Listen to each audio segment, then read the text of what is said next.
The 2025 Dallas Cowboys Year-End Special, presented by Ford, is brought to you by Dr. Pepper. Raise your Dr. Pepper glass to America's team. It's a pepper thing. Miller Lite, the only beer of the Cowboys. And by your North Texas Ford dealers. Ford is the best in Texas. Year number one of the Brian Schottenheimer era with the Dallas Cowboys is in the books, and it was filled with some big-time moments. Some memorable, some that the Cowboys would like to forget as they finish at 7-9-1. And we're going to review all of it, plus take a look forward to 2026 here on the 2025 Dallas Cowboys Year-End Special. Welcome in to the Globe Life Studios, everybody, with Barry Church, Nate Newton, and Isaiah Stanback, three former Cowboys. I'm Kyle Youmans, leading you through what happened in 2025 and what is to happen in the Cowboys offseason going into 2026. It started in a big way on Thursday Night Football against the reigning Super Bowl champions. Some big-time drops left the Cowboys with an opportunity to make a statement on the road, but they returned home and they made a statement in the division with a 40-37 win in week 2, come from behind fashion over the Giants before getting flattened by a future playoff team in the Chicago Bears,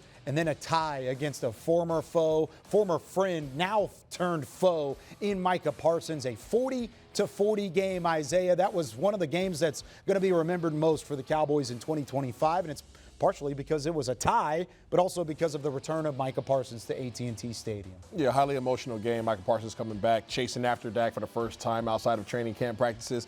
I think overall, that you wish that they would have had a better defensive appearance in that game. And, the tie, you felt like you knew that was going to be the thing that kind of came back and bit you at the tail end of the season, and unfortunately it did. So the Cowboys go 1-2-1 through the first 4 games of the year. Going into week 5, found a bit of rhythm with the run game. Javonte Williams off to the races as they take down the Jets 37-22. But then another future playoff team in Carolina that you didn't anticipate, and another familiar face. Rico Dowdle runs all over Dallas in a 30-27 loss. And then the Cowboys pick up some steam with a win in week 7 against former defensive coordinator Dan Quinn. And in week 8, the Broncos, a team that would ultimately end up in the AFC title game, takes down Dallas 44-24. But one of the biggest games this season for Dallas was in week 9, a Monday Night Football loss to the Arizona Cardinals, Barry, that really put this team in a tough situation if they wanted to make the playoffs. Yeah, this was one of the more disappointing losses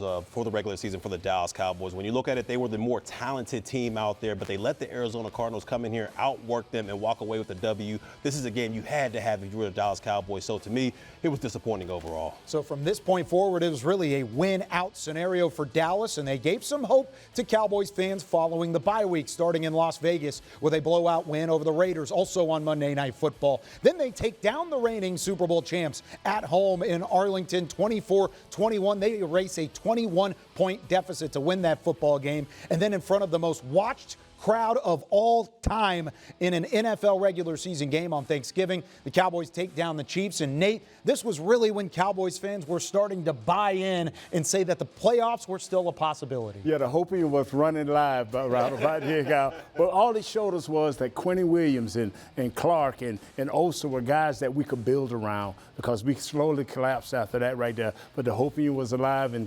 KC, they had to make a run, but they couldn't. No doubt about it. The Cowboys become the first team in NFL history to defeat both Super Bowl representatives in the same week, but they turn around and they fall the next week. That must-win scenario, this one pretty much put an end to the season, Isaiah. A loss to the Detroit Lions, who were a great football team, but not a team that ultimately made the playoffs as well, and it dwindled those playoff chances all the way to basically nothing. Yeah, this pulled the rug from underneath you. Obviously, facing against a team that you know is a playoff caliber team. These guys are physical. They always come after us, especially when we're at the crib, and that was no different. And it was a tough one for the Cowboys, and from that point forward, the Cowboys season ended the way that it did with a 7-9-1 record. They kind of pitter-pattered down the stretch, played some guys in the last week of the regular season against the New York Giants, and tried to get a good look at what 2026 was. That is the 2025 Cowboys season in a nutshell. But before we move on and we start talking about the changes to come in Dallas, there's one change that nobody saw coming going into 2025, but unfortunately it was the reality, and they are going to leave behind Marshawn Kneeland in 2025, a beloved edge edge rusher for this Cowboys team and a second-year man out of Western Michigan. Of course, took his own life in the middle of the Cowboys bye week this season. Still heavy hearts across the building, still people mourning, and there will continue to be mourning in the building with the custom T-shirts and with fans everywhere providing their support for Marshawn Kneeland and how much he meant to this organization, meant to the NFL. The Cowboys went on that 3-game winning streak following his loss, and it still doesn't feel right to have him not in the fold for 2026. We leave you with the first wrap-up of the 2025 season, remembering Marshawn Kneeland.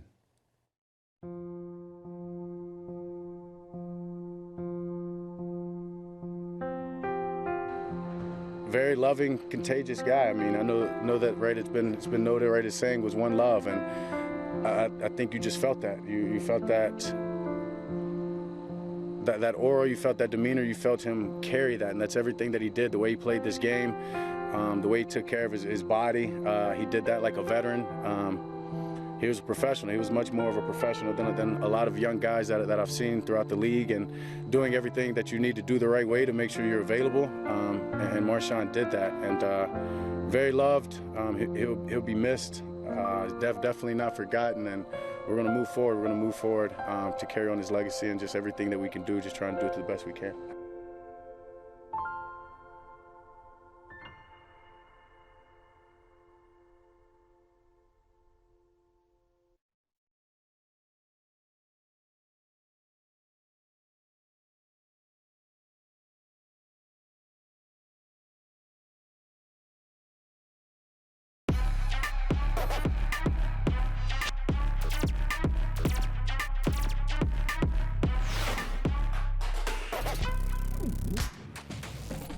Back here on the year-end special from the Star in Frisco, I'm Kyle Youmans, now joined by the greatest to ever do it, the NFL's all-time leading rusher, Emmitt Smith. And Emmitt, it was the first year from head coach Brian Schottenheimer as head coach here in Dallas. What were some of your thoughts and observations seeing what he did with the team in 2025? Well, I got to give him kudos. I thought he did a tremendous job as the head coach. The offense played spirited football. The defense even played spirited football. However, the running game came back, which is something that I wanted to see. Dak had a phenomenal year. The balance between the run and the pass is something that I'm a firm believer in terms of the way that you win championships, is being able to do that. But also on the defensive side of the ball, you have to be able to stop the run. So we have so much room for improvement. But I'm very pleased at what he was able to accomplish this year. You talked about the run game. Javonte Williams had a great year, 1,200 yards, 11 touchdowns. What did you see out of the ground game this year that impressed you the most? Well, I saw consistency there. I saw guys getting on blocks. I saw Devontae finding and running lanes and making things happen, even when there weren't much space. But the consistency throughout the whole entire season, he was healthy. That's a big part of the success of a running game. And so we got a lot of room for improvement. And if we can continue to build upon the momentum that was established this year and get areas on the defensive side of the ball to help stabilize the defensive front, look pretty good in the latter part of the season. So I look forward to what we may have in store coming up next year. If anybody knows about durability in the run game, it's this guy right here in Emmitt Smith. Now, Nate Newton is on our show. He's back in studio. I mean, he blocked for you up front for 75% of your yards. What do you have to say to Nate Newton? And he weighed a lot more than he does right now. He's no longer Big Nate anymore, is he? Appreciate you, Emmitt. I appreciate Nate Newton. I appreciate the whole offensive line. I just got done talking about the guys. I played with some great football players, and Nate Newton is one of those guys. And so I wouldn't have been able to do the things I was able to do without guys like Nate Newton blocking and leading the way. Matter of fact, I just got done looking at the Super Bowl 28, I believe it was, on a couple of runs that I had for a touchdown. Nate Newton was leading the way. So it is what it is, and Nate, good seeing you, big guy. There he is, Emmitt Smith, joining us here on the year-end special. Thanks so much for taking some time. Appreciate you as always. Emmitt Smith, how cool was that? And giving love where love is due, right? Absolutely. That's right, man. I mean, I was 12,500 yards to be exact. There we go. Yeah, Remember. Yeah, I mean, that's my part. He went on plus 17,000, but I'm just saying that's my. You're responsible for that part. Hey, but you got 2/3 of it. You're good. I'm You good. made sure to take care of it. You heard him there talking about how even when there were very small running room for Javonte Williams, they still had success. That wasn't the case when Nate Newton was blocking up front. They had all sorts of room. Now, Cowboys did have a first-year head coach in Brian Schottenheimer this year. Let's take a look at how each of the first-year head coaches did fare in their first year. Now, you do have Mike Vrabel, who, of course, takes over with New England. He is in the Super Bowl. Congratulations to the Patriots. Rest of the coaches that had some success, Ben Johnson most notably there with the Chicago Bears and what they did. And then everybody else is kind of right there in a jumbled mix together. So Brian Schottenheimer at that 7-9-1 record that we mentioned has right around the middle ground in terms of first-year head coaches. What impressed you the most about what he did in year one, Isaiah? I think how he handled a lot of the adversity that they had with his team, all the way from the trade to the injuries to the drama going on behind the scenes. I think that he was able to handle that very well. Yeah, when it comes to Schottenheimer, for me, I was impressed with how he got these guys to buy in and week out. I mean, they were down a lot in these games, but you saw that fight week in and week out from those teams, and he held these guys accountable, like Isaiah says. So for me, that's something you could build upon going forward with this team. When you come to Dallas, it's always a big show, and he handled the show correctly. He said the right things, and one thing I admire about you, Coach Schottenheimer, I hope you keep doing this, always stay about football. No matter what Mr. Jones says, or Steven, or Will, stay on football, and your guys will ride behind you. Well, one of the things that even Jake Ferguson said on Super Bowl Radio Row earlier this week was Brian Schottenheimer is about football. He does the things that he says he's going to do. One of those things in the interview process was he was going to take Dak Prescott to the next level, and that's exactly what he did this season. Dak Prescott finishes as one of the NFL's leading passers, another 4,000-yard, 30 touchdown passes this season. I mean, he's been incredible with the 4,500 yards of passing. He's one of the comeback player of the year finalists as well throughout NFL honors earlier this week. Talk about Dak's season, and was this the finest one of his career when it comes to the efficiency and how he was able to lead this offense, Barry? I wouldn't say it was his finest year. The stats were definitely unbelievable, but when it comes to Dak Prescott, it's more about stats. It's more about getting to that pinnacle where he wants to go to. And for me, he didn't quite get there yet, but his leadership on the football field, on and off of the football field, was outstanding. And once again, that's something that you can build upon as the years go on. Yeah, definitely not his best statistical year, but I think that in terms of getting more weapons than he's probably ever had, I think that he was adjusting and adapting to that. And I think you saw the resurgence of him coming off of injury with a solid running game, with having George Pickens on one side, having CD on the other side. Jake Ferguson took a step back, but hopefully if we can retain everybody next year, I think you'll see the best version of him next season. I think it was a great year for Dak. In one instance, he got rid of that ball real quick. He saved his offensive line a lot of times when free runners was coming at him. Great job, Dak. Hey, he learned, man. He learned. And he took steps in the right direction under a first-year play caller and head coach. Give credit to those guys. 4,000-yard passer, a 1,000-yard rusher, 2 1,000-yard receivers, and a Pro Bowl tight end on that offense. And the offense certainly was one of the best in the NFL. Same cannot be said for the defensive side of the ball. And when we come back, we're going to break down what went wrong on the defensive unit in 2025 and how the Cowboys may have already taken some steps in the right direction to turn it around next year.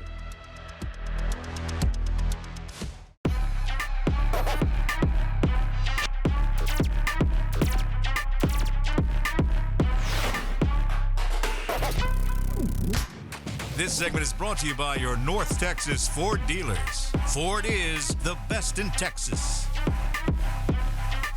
The 2025 season was one to forget on the defensive side of the ball for the Dallas Cowboys. They ranked dead last in points allowed per game and then surrendered a franchise worst in yardage and in touchdowns, including passing yards, passing touchdowns, both of which highest in franchise history. Same on the ground at 24 rushing totals. That was tied for the most in the NFL this season. And then in the red zone, didn't get much better there either. All around, the Cowboys defense struggled mightily, and they did not help themselves with any takeaways at the same time. And as we take a deep dive into this team, in order to make changes in the future, you got to know what went wrong in 2025. So that's my question to you guys. Barry, I'll start with you. What was the biggest problem with the Cowboys defense in 25? Two things in my opinion, Kyle. One, they couldn't take the football away. In this situation, in the National Football League, you've got to be able to take the football away to get it back to your offense out there. And secondly, they weren't able to affect the quarterback. We all know this is a quarterback-driven league. If you can't affect those guys, they will dice you week in and week out. I think it's connectivity. The front end with the middle and the back. Nobody was on the same page. Everybody was running around like fire ants set on fire. Even though fire ants do have, an order to them, we were just scattered all over the place. And I'm going to go ahead and go with the fact that the communication was an issue as well as the defense was too predictable. Didn't like any part of that. You was able to go out there. Guys were confused. Even though they were confused, they weren't doing too much things that were complicated. I don't know, Kyle. It was all bad. There were a lot of things there. The Cowboys did make their first move, and that was hiring a new defensive coordinator. Moving on from Matt Eberflus, they hired Christian Parker, who was in the secondary with the Philadelphia Eagles most recently and has some pedigree to him as well. Look at where he's come from. He was under Vance Joseph and Vic Fangio and some of these big-time names that the Cowboys have had some troubles with in the past, and now he gets to take that pedigree here to Dallas. Barry, I know you're a secondary guy, so to see that in the background is big. Where do you feel like his priorities will lie going into his first season? I am a guy that's, born and raised in the secondary, but to make my job a lot easier, you've got to have somebody up front to affect the quarterback. So for me, his priority is to get that defensive line right. Just to make sure everybody's on the same page. I'm sticking with that connectivity. Everybody has to do their job and know what to do. Hey, listen, I just want this dude to come out here and fix exactly what I was just talking about. I know his initials are CP, but I don't want him to have communication issues and be predictable. I need him to have communication be on point and him to cause some confusion. And that's what I'm looking forward to doing. We want to go to talk about it? Let's talk about it. Let's go talk about it. Let's talk about it real quick. Break it down, Listen up. Isaiah. Okay, so Christian Parker coming in here, okay? We talked about communication and predictability being an issue last year. He is going to bring some communication as well as some confusion. Let me show you guys some of the things that he did with his previous team, the Philadelphia Eagles. This coverage right here that you guys are going to see is called cover 6. Cover 6, you have a guy going there. You have the safety going here. These guys are going to play underneath coverage, underneath here. And then you're going to have this corner that's going to be responsible for that quarter and that safety responsible for that quarter. Okay, this is called traditional cover 6. But that's not what they're presenting up here. They're presenting it like it's a cover 2, and they're going to do a combination of cover 6. So what they're going to do in this play is they're going to play traditional right here, right? This with the corner playing that position, playing that half. This man is actually going to man him up, and then this man is going to look for the cutter. It is a variation of cover 6 that is going to cause confusion for the number one man that you need to be causing confusion for, the quarterback of the opposing team. Let's see this thing play out. All right, so we talk about confusion, but as the motion comes in, one person I want you guys to watch is the man right here, Cooper DeJean. What is he doing? He's communicating, y'all. So as he's communicating, he's telling everybody, this is who I got, this is who you got, and then boom, here we go. You guys are going to see the corner stay on this man right here for a minute, and then his responsibility is to come down here. Who is he passing this guy off to? He's passing him off to the safety that is going to be down here in the bottom of your screen. Well, what else is going on? We're locking up man. He's not playing traditional cover 4 on that side, that portion of cover 6. And then we have Cooper DeJean, or not Cooper DeJean, but the backside safety that is going to cut. It gets a little crazier. You guys see that thing play out? What's happening here? Traditionally, this cornerback would dive back down here and take care of responsibilities, but he's double teaming, double team. All right? So you guys are going to see that. They take away the receiver's number one option, and even though you take away the number one guy right here, now this safety is going to get back, drop back to where he knows he's vulnerable, go back out there now that he has tricked this quarterback, and now get the interception. The communication was on point. The confusion definitely took place, and the entire team benefited from it because you got an interception. Ooh, I love that. And one of the big things that they were talking about all the way through the postseason press conference was they need to find a defensive coordinator that can relay complex systems, complex on the defense, and take it in a simplistic way. And that's exactly what Christian Parker does. I don't know about you, but that gets me excited for what the Cowboys defense can do here in 2026. With more on that, he's got some pieces to build around, including Kenny Clark and, of course, our very own Nicole Hutchison. Has had the opportunity to know Kenny over these last couple of years. Yeah, absolutely. I mean, but going back to what you mentioned, this 2025 season was not easy for the Dallas defense, from the injuries to the change to the growing pains. I mean, it all showed up. sometimes even all at once. But even beneath the struggles in 2025, there's still a story worth telling, because the hope on that defensive side of the ball, well, it's not about what went wrong, it's about what's starting to come together. This season demanded everything from the Cowboys defense, and at times it took more than they could give.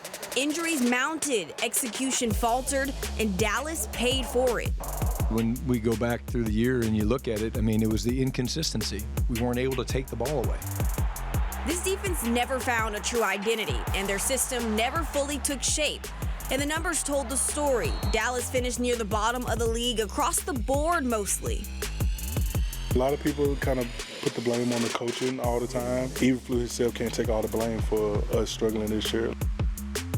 What happened last season is just the context, not the conclusion. This defense is turning the page with real building blocks already in place. Quinnen Williams, Kenny Clark, DeMarvion Overshown, amongst others.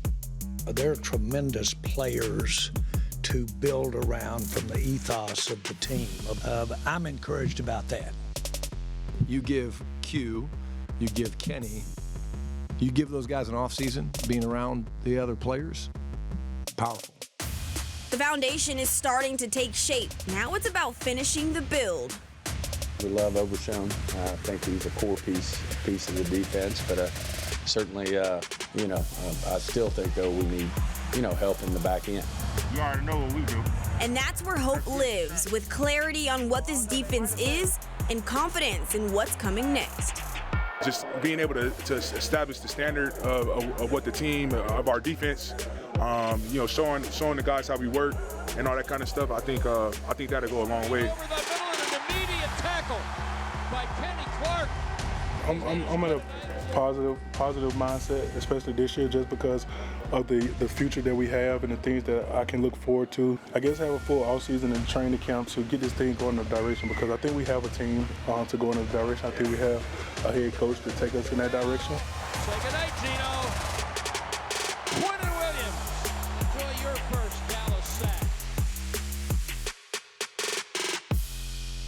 Hey, you look at the posts from Instagram, IG, Quinnen Williams, great things are coming, so happy to be a Cowboy. He's excited, of course, to be a Dallas Cowboy, and we are excited to see what they build upon with him and a guy like Christian Parker. Let's go. Yeah, there you go. You got some hope there on the interior defensive line. The Cowboys have looked for that interior defensive line help in quite some time. Good to see those two returning for 2026. But will one of the top offensive trios in the NFL return and get a second chance at it together with CeeDee Lamb, George Pickens, Javonte Williams? We talk Playmakers next. This segment was brought to you by your North Texas Ford dealers. Ford is the best in Texas.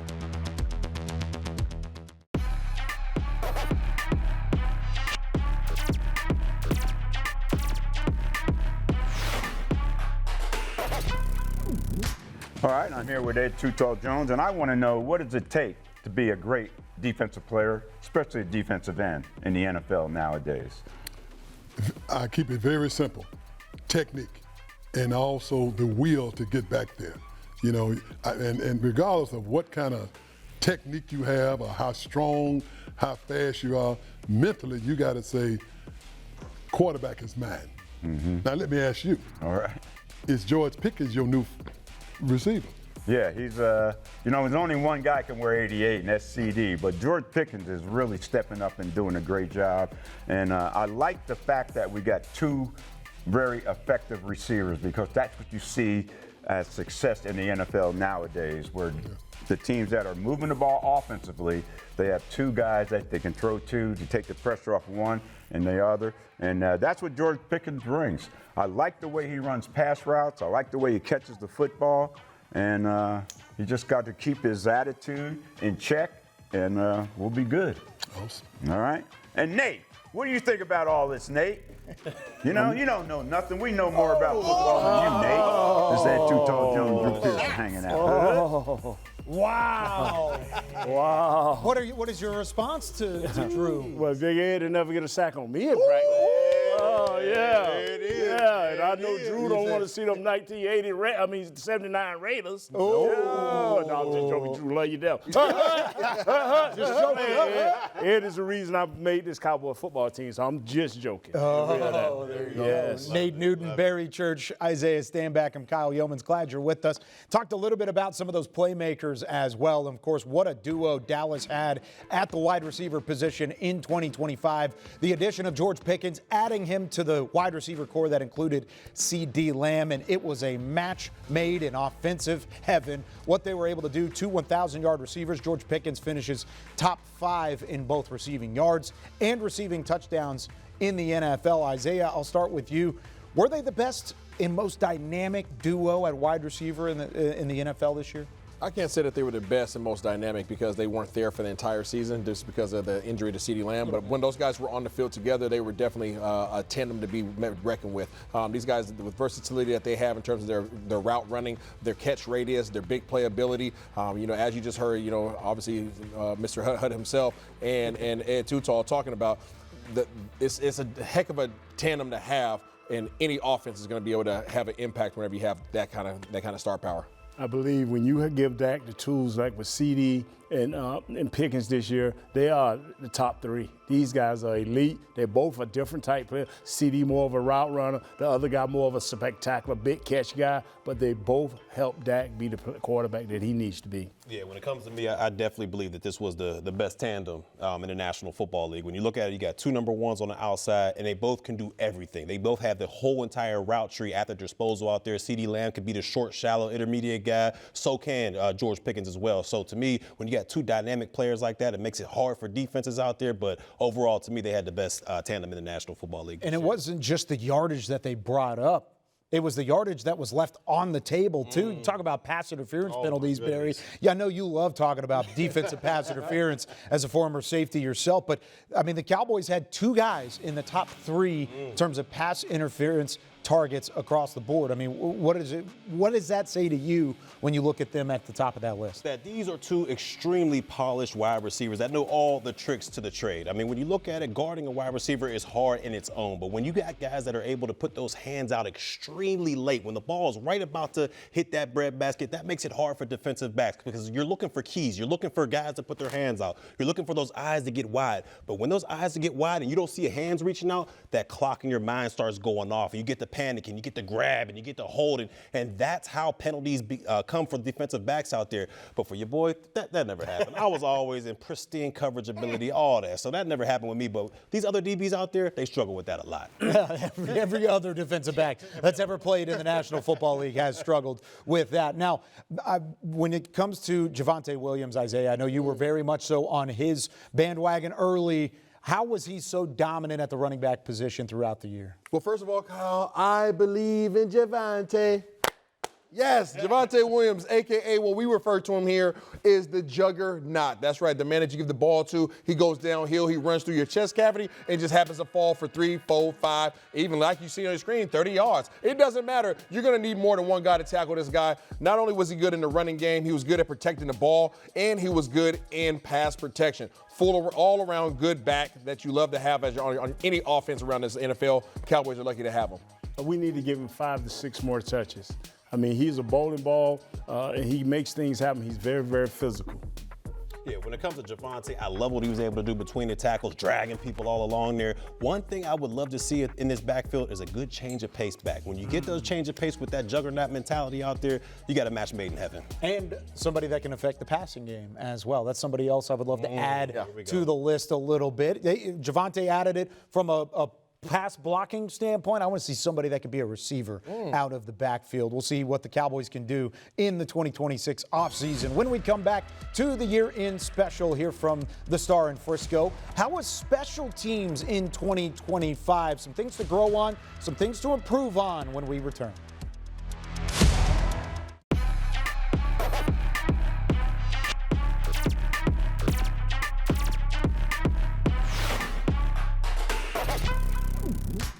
One of the other knocks against the Cowboys in 2025 wasn't just the defense, it was the special teams prowess that once stood as one of the best in the NFL through 23 and 24 not necessarily the best in the NFL in certain areas in 2025. Welcome back into the Year in Special, everybody. And let's take a deep dive into special teams where penalties were a problem. Punt and kick return averages went down significantly. And it was the first year under Nick Sorensen as the special teams coordinator. Isaiah, what was one thing that stood out to you on that unit?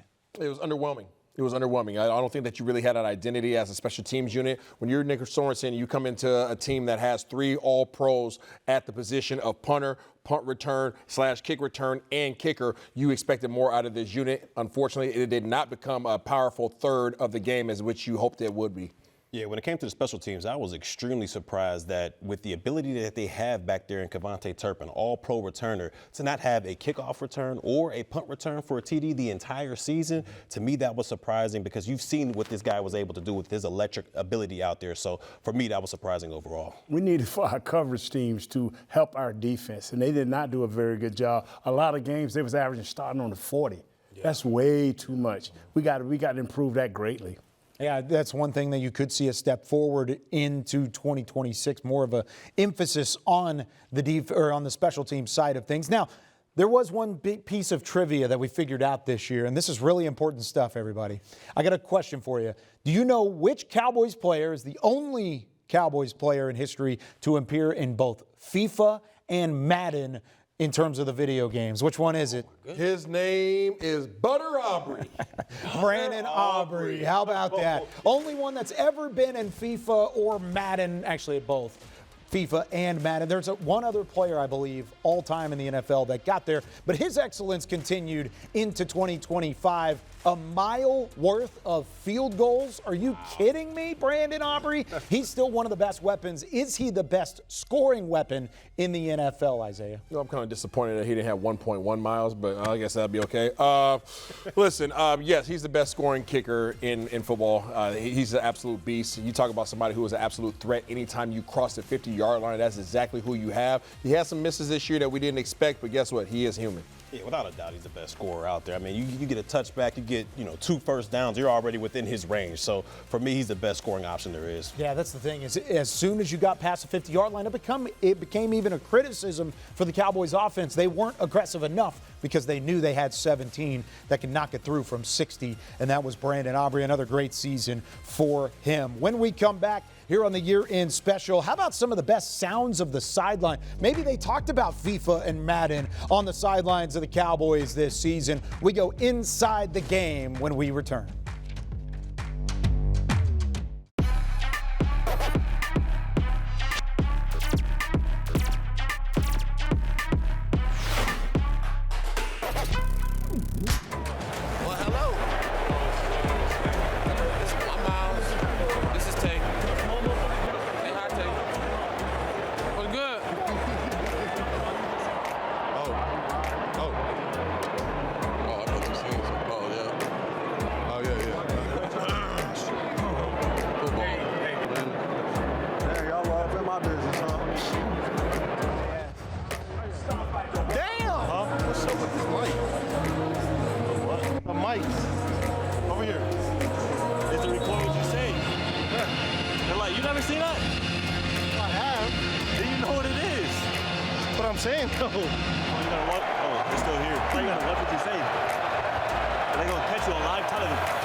Looking left all day now, hit.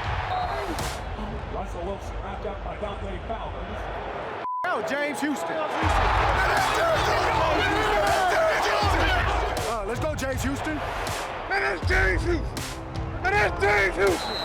That's James Houston. Man, that's James Houston. Man, that's James Houston. Hey, Jimmy. Man, that's James Houston. Let's go.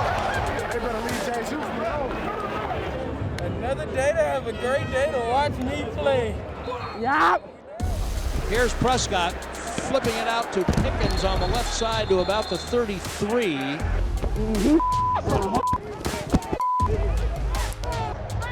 Nice try, buddy. And he airs it out deep down the left side for Pickens. Over the shoulder for crying out loud. He caught the ball. Yeah. Get it! Minute! Get it! Let's go! There it is. Come on now. Yes, yes, yes. Oh, what is he? Oh, appreciate it. I with you. I actually with you. Everybody else I hate. With you, I with you, big dog. There he goes. Quinnen Williams, enjoy your first Dallas sack.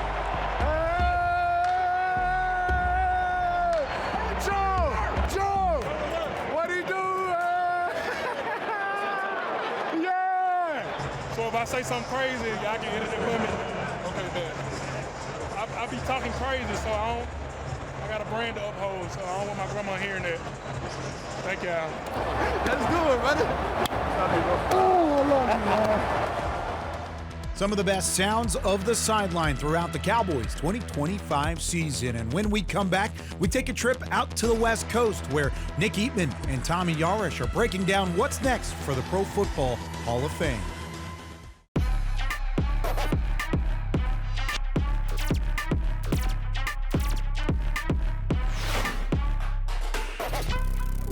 Welcome to the Palace of Fine Arts in San Francisco, California, site of the NFL honors. Tommy Yarish alongside Nick Eatman. Nick, we'll start with this. 2026 Hall of Fame class does not include Darren Woodson or Jason Witten. It's another year. We'll start with Darren Woodson where he doesn't make the Hall of Fame. We caught up with him a little bit earlier today. Obviously disappointing, but he seemed to be looking positively if this was the case. He's better than me in a lot of ways, and especially with the way he handles it, and he's getting used to it, unfortunately. It seems like all of us, the fans, everyone's like, this is insane, and he, maybe deep down he feels that way, but he doesn't express that. He understands the process, and he focuses on the guys that did win.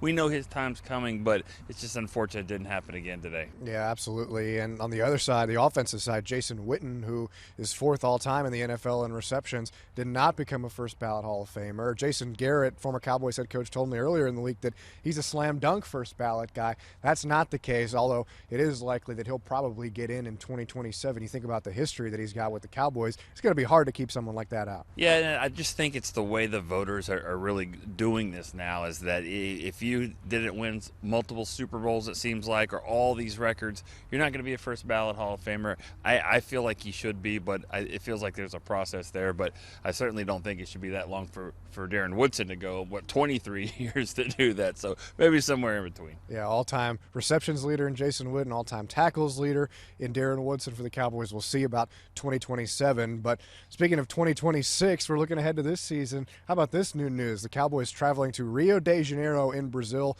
for the 2026 season, their first international game since 2014, and it'll be the first game that the Cowboys and the NFL will ever play in Rio. Let's do it. I mean, I don't know much about it. It's been, like you said, it's been 12 years since the Cowboys have gone overseas. I was able to go to that one in London. You were probably in elementary school, but whatever. And we're going to be able to do this here, and it's going to be a lot of fun. And obviously the Cowboys brand to go. They're America's team.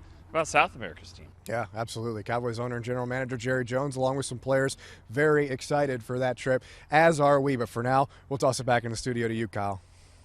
Thank you very much, Nick and Tommy. When we come back here on the Cowboys Year in Special, we take a look ahead to what to expect in the 2026 season.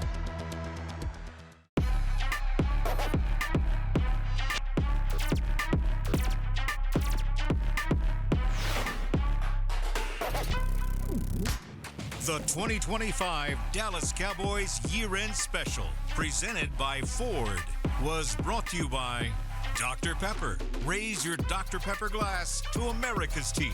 It's a pepper thing. Miller Lite, the only beer of the Cowboys. And by your North Texas Ford dealers. Ford is the best in Texas. Where's Shady? Shady got to put on his shiesty. Yeah, I don't know why those guys like it so much. Dak, who is this? Man, you know that it is. James Houston. He flushes out, rolls right, sack. 6'7", 6'7". Daddy?